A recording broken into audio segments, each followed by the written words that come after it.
하나님 말씀 마태복음 5장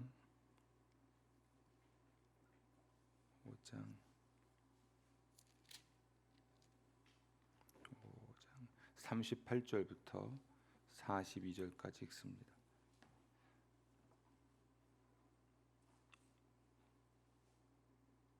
같이 읽습니다. 또 눈은 눈으로 이는 이로 갚으라 하였다는 것을 너희가 들었으나 나는 너희에게 이르노니 악한 자를 대적하지 말라. 누구든지 내 오른편 뺨을 치거든 왼편도 돌려대며 또 너를 고발하여 속옷을 가지고자 하는 자에게 겉옷까지도 가지게 하며 또 누구든지 너로 억지로 오리를 가게 하거든 그 사람과 심리를 동행하고 내게 구하는 자에게 주며 내게 꾸고자 하는 자에게 거절하지 말라. 아멘.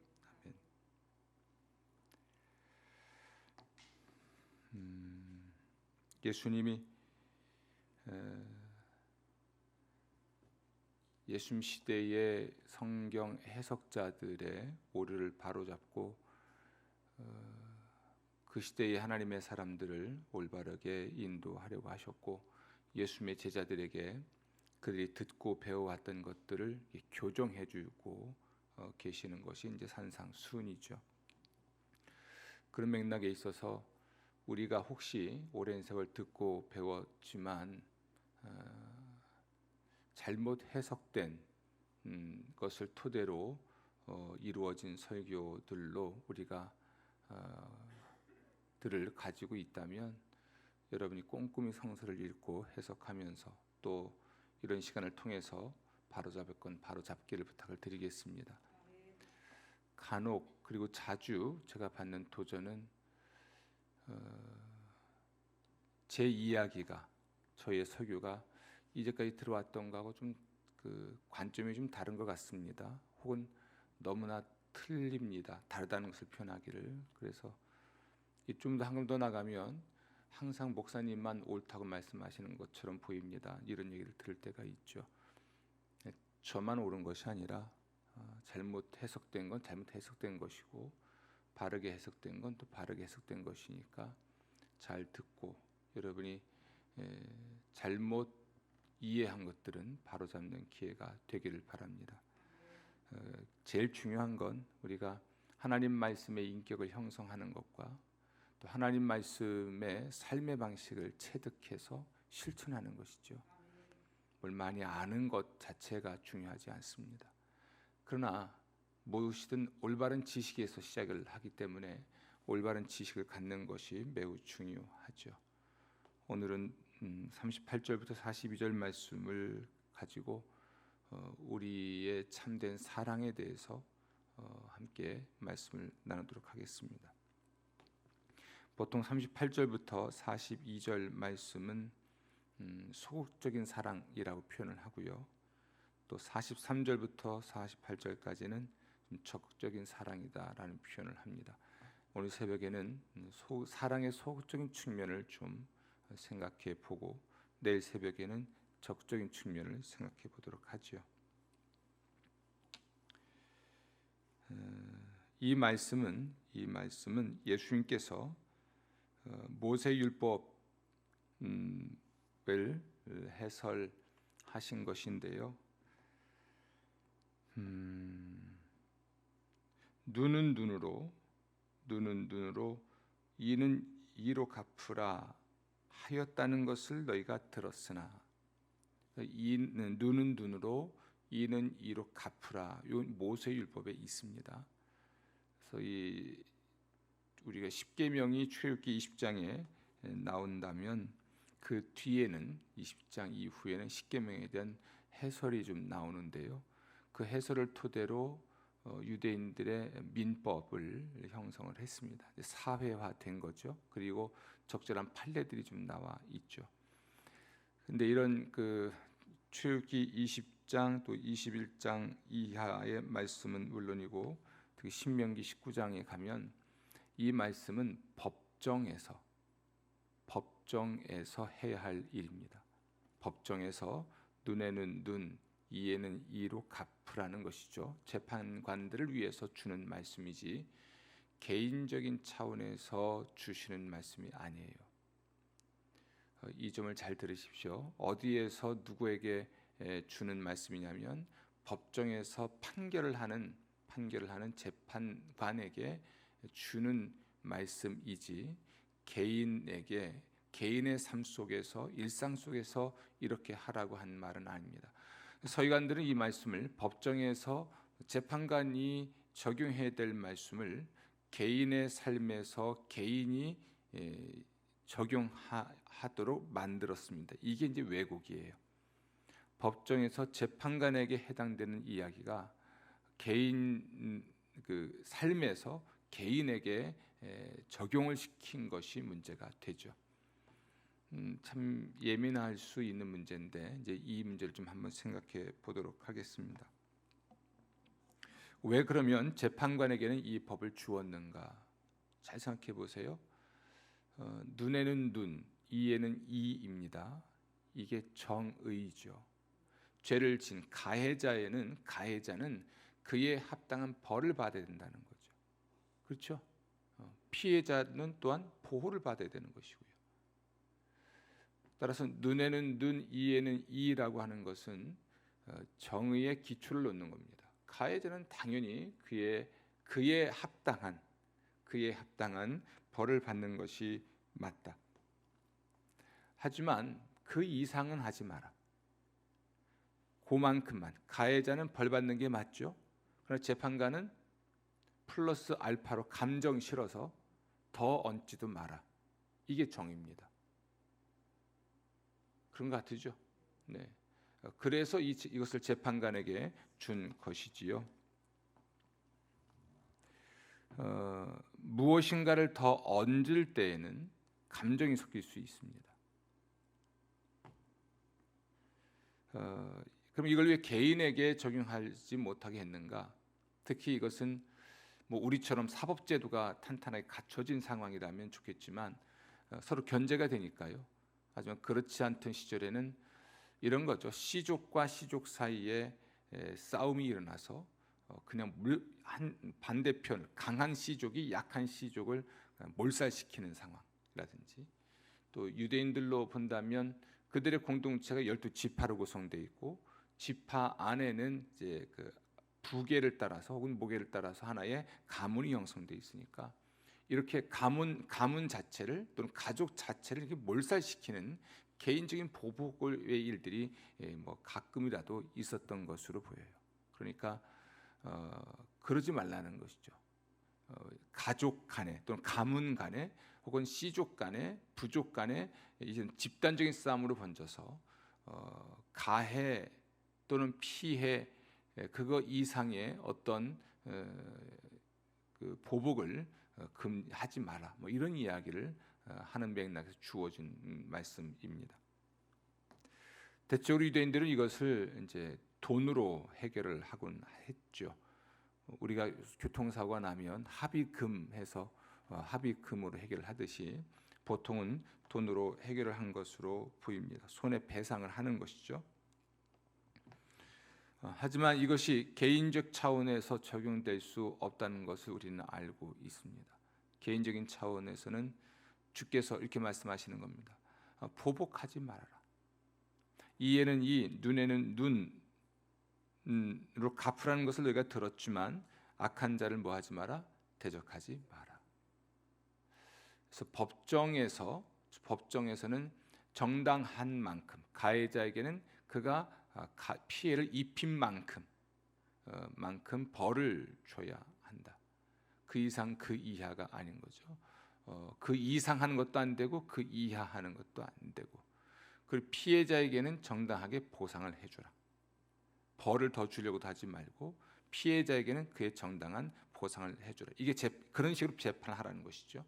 개인적인 차원에서 그러나 보복은 하지 말라고 주님이 해설을 합니다. 서기관들과 바리새인들이 이걸 개인적 차원으로 가져와서 내 눈을 상하게 했으면 쫓아가서 눈 빼고,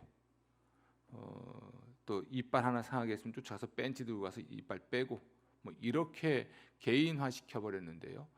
그렇게 하지 말라는 겁니다. 예수님의 해석이에요. 예수님의 해석은 개인적 차원에 적용하지 말아라.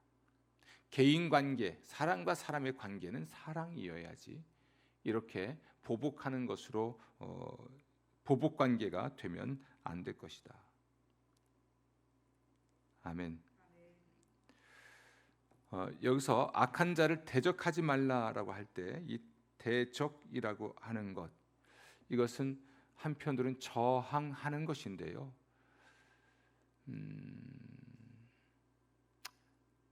우리가 어떤 악에 대해서도 저항하면 안 되는가? 여러분 성경에 보면 우리에게는 마귀를 저항하라라고 되어 있죠. 또 마귀가 초래한 모든 악에 대해서 저항해야죠. 그러나 우리가 하나님의 뜻에 대해서는 저항해서는 안 되죠. 그렇죠? 여기서 악한 자라고 하는 것은 나를 해코지 하려고 하는 사람이나 해코지 한 사람이에요. 그 사람에게 뭐 하지 마라? 그는 대적하지 마라. 이 대적하지 말라는 이야기는 보복하지 말라는 것입니다. 보복하지 마라. 예를 들면 오른편 뺨을 치면 왼편도 돌려대라. 보통 오른편 뺨 맞으면 상대방 양쪽 뺨을 때려야 되거든요. 우리는. 근데 주님은 그러지 말라. 보복하지 마라. 때리면 맞아라. 개인적인 차원에서. 또 고발할 경우에 속옷을 갖고자 하면 어떻게 됩니까? 겉옷도 가지게 해라. 속옷 뺏어 간다. 그러면 우리는 겉옷 속옷 다 뺏어야 돼요. 쫓아가서. 그러지 마라. 겉옷도 줘라. 징집, 억지로 오리를 가게 한다는 것인데요. 징집 또는 강제권을 발동해서 뭔가를 시키면 그 이상을 해라. 그 이상을 해라. 42절 구하는 자에게 주며 내게 꾸고자 하는 자에게 뭐하지 마라? 거절하지 마라. 뭐 이렇게 하는 것이 보복하지 않는다는 것입니다. 이런 삶이 가능하겠는가? 이런 삶의 모범이 있죠. 예수님이 이렇게 사셨잖아요. 거기 예수님이 가능하신 거 아니겠습니까? 그 가능성에 대해서는 우리는 불가능하기 때문에 불가능한 말씀을 우리 예수님이 하신 것이다라고 하면 성경에 나와 있는 모든 불가능한 보이는 또 내가 실천하지 못하는 말씀도 우리는 그렇게 생각해야 되잖아요. 예수님은 할 수 없으니까 높은 기준을 우리에게 설정해주고 그렇게 되도록 노력하라고 말씀하신 것은 아니고요. 그렇게 살라는 것이죠. 그러한 사람이 되라는 것입니다. 단순하게 생각하십시오. 법정에서는 사회적 정의의 기초를 놓기 위해서 눈에는 눈, 이에는 이라고 하는 재판을 하도록 허용이 돼 있지만 그러나 개인적인 차원에서는 그렇게 적용하지 말고 그렇게 적용될 수 있는 말씀은 아닙니다. 오히려 우리는 보복하지 않아야 할 것이다. 보복하지 말아라. 운동하다 보면 보복하는 사람들이 있습니다. 그게 그 사람됨을 보여주는 건데요. 우리 임대한 목사가 공을 잘 차는데 예전에 임대한 목사가 공을 너무 잘 차니까 보복을 당하는 경우를 많이 봤죠. 젊으니까 보복을 당했을 때 승질 부리다가 또 쫓겨나고 운동장에서 다치기도 많이 다치고 이 공을 다른 사람을 주고 가야 되는데 자기 혼자 가져가서 그래요. 저는 공이 오면 무조건 줍니다. 왜냐하면 이걸 가져갈 능력이 안 되니까. 가져갈 능력이 되는 사람은 공을 주면 또 갖고 다니고 운동할 때 보면 보복하는 사람이 있어요. 공을 뺏겼다 그러면 공 안 보고 뺏어간 사람을 쫓아가서 걷어찹니다. 또는 그 사람을 앞에 두고 위협을 하죠. 이 위협은 제가 운동할 때 많이 당해보는 것이죠. 제가 지금은 좀 더디지만 예전엔 조금 빨랐어요. 그래서 같은 동년배든 밑에 몇 년 후배들보다도 빨랐으니까 그럼 이제 공을 뺏거나 미리 달려가서 공을 맞거나 할 때가 있었죠. 그러면 꼭 쫓아와서 보복을 해요. 제가 주로 수비를 했으니까 저를 세워놓고 제 앞에서 위협적으로 공으로 슛을 한다든지 힘으로 밀어붙인다든지 또는 기술적으로 상처를 준다든지 이제 이런 사람들이 있죠. 이게 안 되는 사람은 이제 욕설을 퍼붓습니다. 보복하는 거죠. 보복. 피해를 입었으니까 보복이 당연한 거죠. 그런데 여러분, 피해를 입으면 우리는 내면의 상처를 입게 되고 화를 냅니다. 왜 화가 나는지, 왜 상처를 입는지는 뭐 당연한 것이기도 하고 또 내 내면에 어떤 또 다른 상처들이 있기 때문이기도 하겠지만, 우리가 피해를 입으면 이렇게 한 대 맞으면 마음에 화가 나는 게 맞죠. 분노가 일어납니다. 우리 분노 얘기는 했기 때문에 더 하지 않겠고요. 그것을 토대로 우리는 행동으로 이어지는데, 내 안에 분노가 해결되지 않고 또는 용서가 되지 않은 상태에서는 보복을 가하게 되어 있죠. 따라서 이 말씀은 보복 금지법이라고 보면 되겠습니다. 사회적인 정의를 실현하기 위해서 가해자에게 벌을 주는 이런 국가의 기능 또는 재판의 기능을 하지 말라는 것이 아니라, 개인적 관계에 있어서 보복하지 말아라. 또 교회 같은 데서도 죄를 짓고 악을 행한 자에 대해서 정당하게 징계를 하지 말라는 게 아니에요. 특히 이런 문제가 등장하면 교회는 무한한 사랑이 있는 곳으로 여겨지고, 교회의 어떤 징계조차도 그것은 사랑이 없는 행위로 비난을 하는데요. 만약 그러면 어쩌면 그렇기 때문에 교회에서는 정의 실현이 불가능한 것 같습니다. 교회는 꼭 공적 공동체입니다. 개인의 사생활이 있는 곳이 아니라 공적 공동체고 공적 생활이 있는 곳이죠. 그래서 교회는 교회 안에 있는 죄인들을 엄중하게 또는 정당하게 다룰 필요가 있겠죠. 하지만 개인적인 차원에서는 보복하지 말아라. 예수님도 보복하지 않았잖아요. 오히려 가해자들의 용서를 위해 기도하지 않습니까? 스데반도 그랬고 예수님도 그랬습니다. 저들이 뭘 하고 있는지를 모릅니다. 모르니까 그러는 겁니다. 하나님, 그러니 뭐 하십시오? 용서해 주십시오.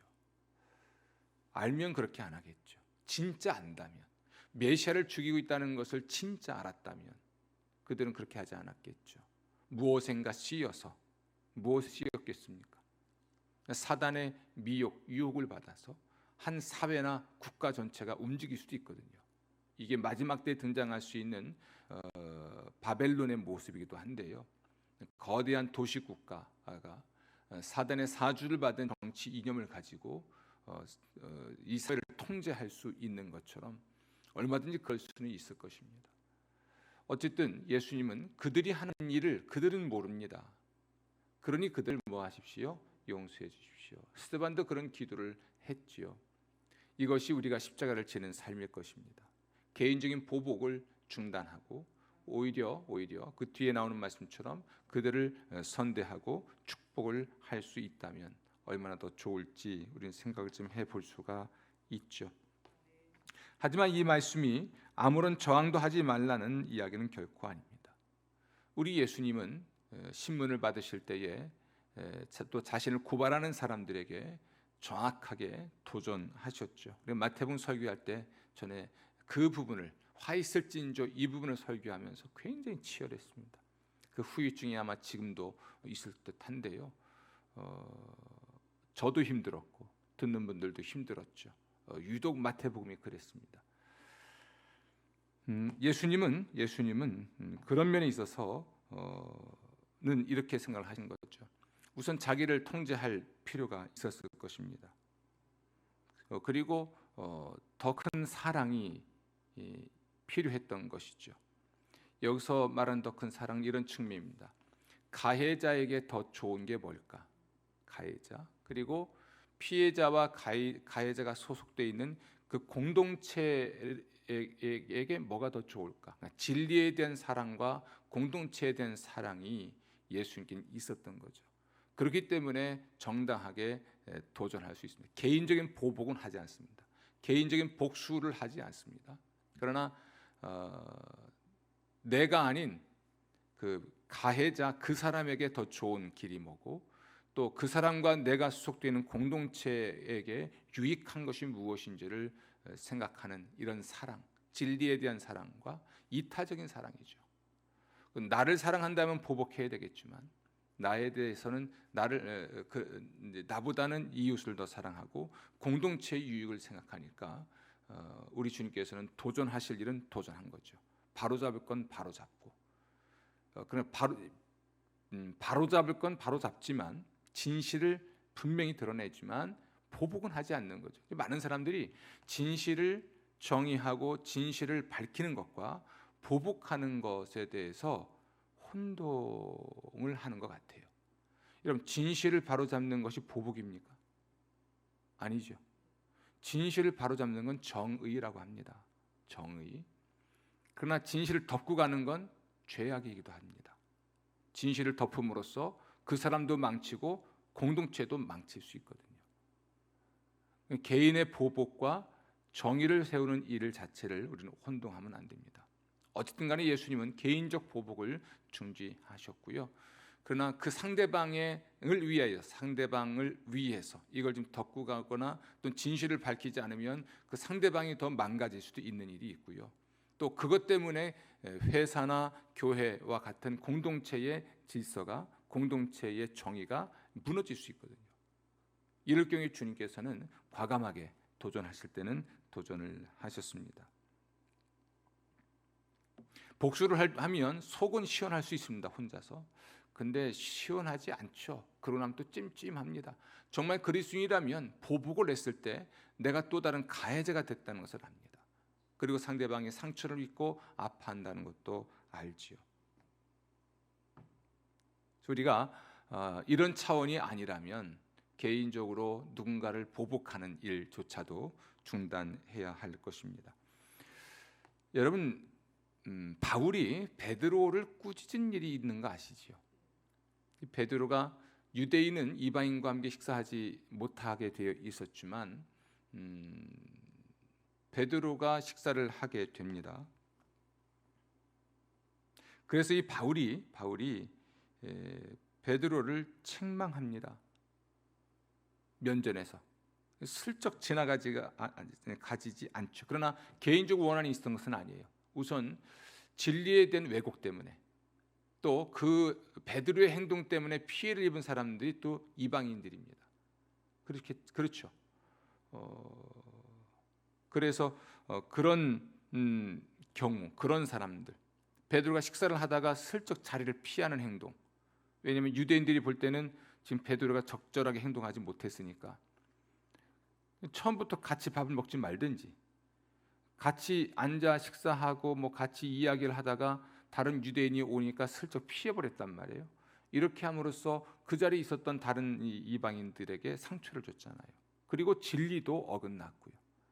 이거 바로 잡아야죠.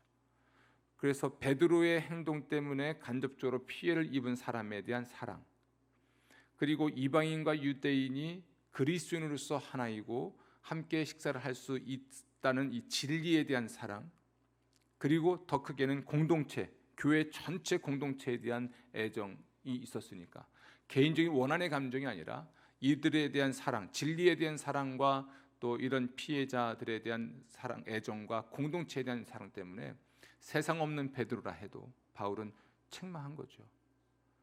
근데 놀라운 건 이 책망을 듣는다는 거죠. 감히 바울이 베드로를 꾸짖었습니다. 교회의 수장으로 여겨졌던 사람인데, 그런데 베드로가 그 꾸지람을 받는 거죠. 진리와는 다르게 행동했잖아요. 또 다른 사람을 자유롭지 못하게 했고 공동체를 어지럽혔잖아요. 받는 거죠. 그러나 우리 시대에 과연 그런 사람이 있겠는가? 진실을 이야기했을 때 내가 잘못됐음을 인정하고 그것에 대해서 보복하지 않고 당연히 공동체를 세워가는데 더 헌신할 수 있을까? 이게 교회에서에 이루어진다면 과연 교회에는 어떠할까?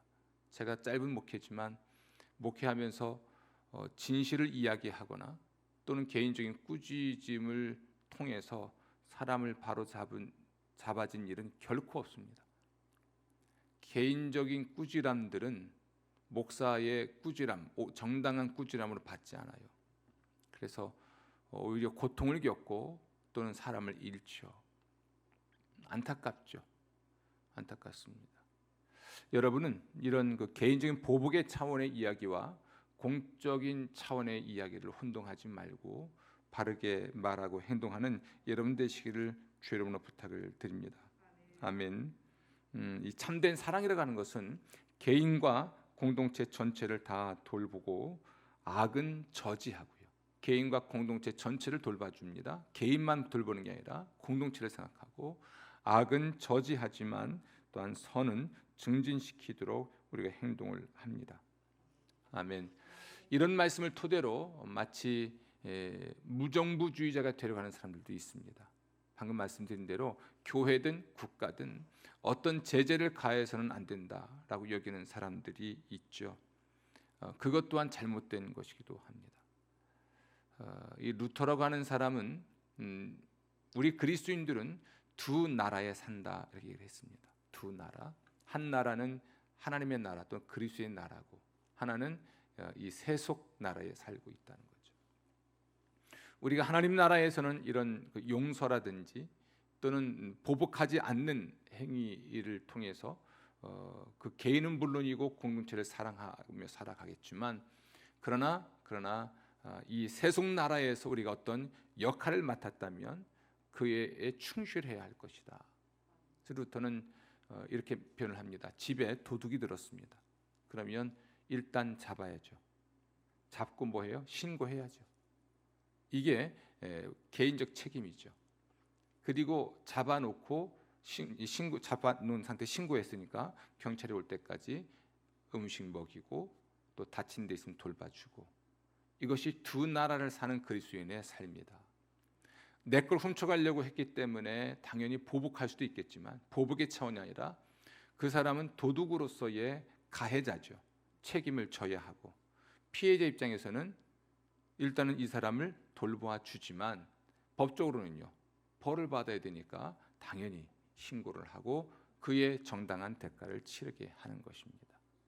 그러나 그럴 때도 그 이상 그 이하 하지 마라. 감정 섞어서 거기에다가 보태서 배상금도 더 많이 받고 고통을 주지는 말라. 이런 방식으로 루터는 이 말씀을 해석하기도 했습니다. 오늘 새벽에 좀 힘든 이야기를 좀 하고 있습니다.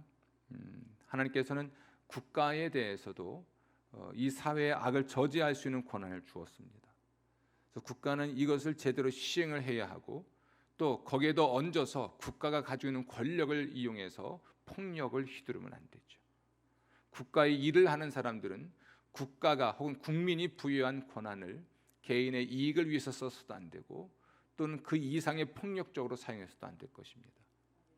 정의로운 국가를 만든다는 것은 모두에게 정의로운 국가이겠지만 그렇다고 해서 어떤 기준이나 어떤 정의도 실현하지 않는 또 어느 한쪽으로 치우친 이런 정의를 실현해서는 안 되는 것이죠. 양쪽 모두의 공정한 공정성을 기하는 것이 참된 정의지 않습니까? 이것이 우리가 생각해야 될 정의의 문제인 것이죠. 정당한 것 이상으로 우리가 가해해서도 안 되고 또 그에 못 미치는 방식으로 벌을 주어서도 안 되는 것이 국가의 기능 또는 재판정의 기능일 것입니다. 전쟁도 역시 마찬가지도 있을 것입니다. 로마서 12장 17절 21절 이하에 보면 악에 지지 말고 선으로 악을 이기라라고 되어 있습니다. 원수가 줄이면 먹이고 목마르면 마시게 하라. 그럼으로써 네가 숯불을 그 머리에 쌓아 놓으리라. 아멘. 이걸 뭐 여러 가지 해석할 수 있겠습니다만 이렇게 함으로써 가해자가 얼굴이 후끈 달아오르게 하고 따라서 스스로 부끄러움을 느끼게 해라라는 표현을 쓰기도 하고요. 나는 개인적으로 보복하지 않음으로써 하나님의 진노의 심판이 그에게 가해질 수 있도록 하라라는 것이기도 하죠. 따라서 우리가 왜 보복을 하지 말아야 되는가? 그것은 보복하는 것 또는 정당하게 판단하실 분은 하나님이시기 때문에 그렇습니다. 그래서 보복은 하나님께 맡겨라. 하나님이 대가를 치를 수 있게 하실 것이다. 아멘. 여러분 법정을 통해서 불의나 악을 다루는 일, 법정을 통해서 정당하게 다루는 것입니다. 교회는 교회 공동체의 징계를 올바르게 시행하는 것이죠. 이게 교회에 주어진, 특 교회에서 때로는 우리 교단법에 보면 담임 목사에게 주어진 치리권이라는 겁니다. 목사 개인의 치리권이 있습니다. 그리고 당회에 주어진 치리권도 있고요. 그래서 목사가 당회를 통해서 교인들을 징계할 수 있는 거죠. 이 징계가 우리 교회에서 몇 차례 있었었죠.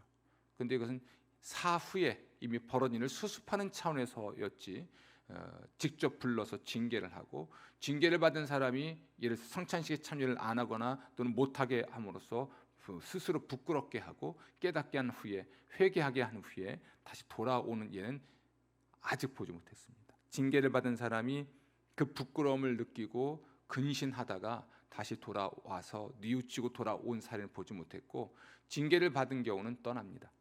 왜냐하면 옆에 교회도 교회니까.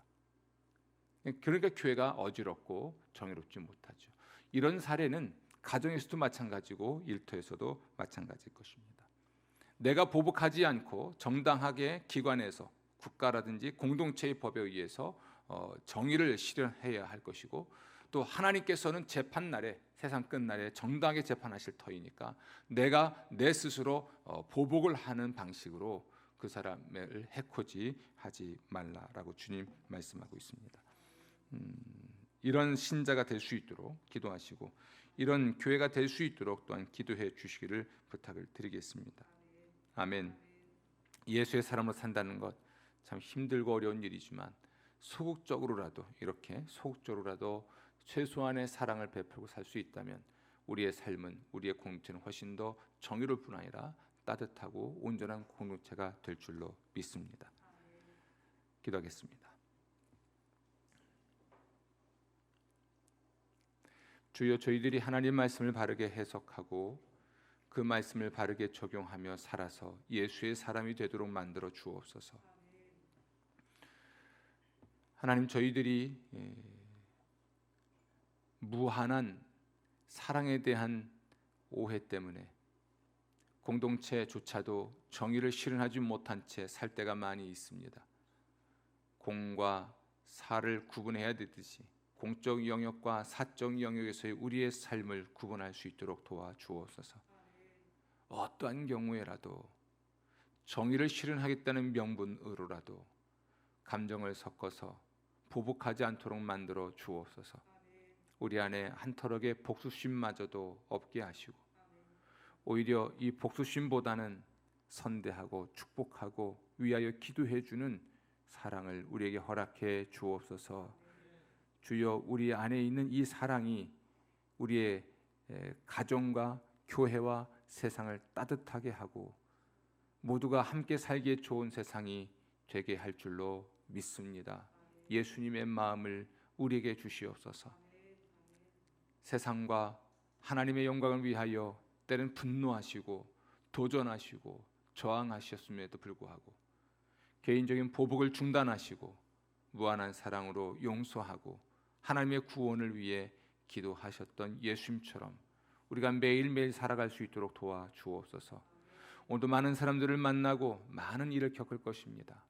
억울한 일을 많이 당할 때에 불끈불끈 치솟아오르는 우리의 분노와 상처로 인한 고통을 경험할 때마다 주 앞에 은혜를 구하며 주여 복수하지 않게 하소서. 하지만 주여 정의롭게 판단하시고 하나님의 공의를 실현하소서 기도하고 용기 있게 살아갈 수 있게 하여 주옵소서.